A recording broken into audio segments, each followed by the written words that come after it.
I worked with a founder a while back who'd done everything right. Standing desk, locked calendar, phone in another room. He even had a do not disturb sign on his office door. But he couldn't get 2 hours of focused work in a row. Not because he was doing anything wrong, because his business kept finding him. If that sounds familiar, stay with me. And by the end of this video, I'll give you one question that tells you exactly where the problem sits. And it's not where most people think. Every productivity system starts with the same assumption, that you control your own time. You decide when you work and what you work on and when you get interrupted. If you run a business with a team, that assumption is wrong. You can put your phone in another room, but you cannot put your business in another room. Your team has questions and decisions waiting for you. Something has come up, and apparently only you can deal with it. None of that cares about your 90-minute focus block. So you sit down to do the important work. 20 minutes in, someone needs you. You deal with it. You sit back down, and you spend another 20 minutes getting back into the work. Then someone needs you again. By lunchtime, you've done 4 hours of other people's work, and none of your own. That is a business structure problem wearing a productivity mask. Here's what it actually costs you. It's not just the hours, it's the quality of the thinking. The decisions made between interruptions in the 5 minutes before the next meeting, those are not your best decisions. They are the fastest ones. And fast and good are not the same thing. I work with a founder in a professional services business with 11 people on his team.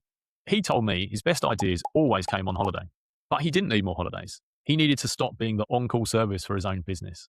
When you're constantly interrupted, you can only react. A business run on reaction doesn't grow. It just stays busy. Now, the productivity books will tell you to block your calendar, say no, set boundaries. Good advice.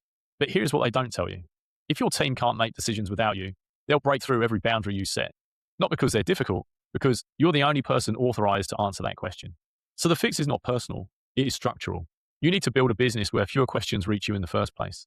There are 3 things that create that. The first is clear ownership. Every function in your business needs one person who owns it, not a shared responsibility, not the team collectively, one name.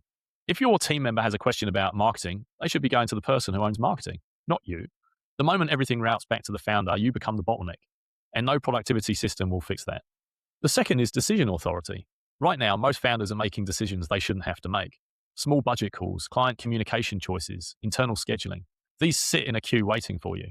Write down the decisions your team brought to you this week. Next to each one, ask this: does this actually require my judgment? Or the judgment of the person who owns this area? Most of the time, it's the second one. Once you make that clear, most of the queue disappears. The third is a meeting rhythm. One of the biggest sources of interruption is timing. Your team does not interrupt you because they enjoy it. They do it because they have no other way to get an answer. A weekly meeting with a clear agenda fixes most of that. Non-urgent questions wait for the rhythm. Urgent ones go to the person who owns that area. When those 3 things are in place, your calendar starts to look a bit different. Not because you blocked it harder, because fewer things are fighting for it. So here's the question I promised you at the start. If you took 2 weeks off tomorrow, how many decisions would stall because only you could make the call?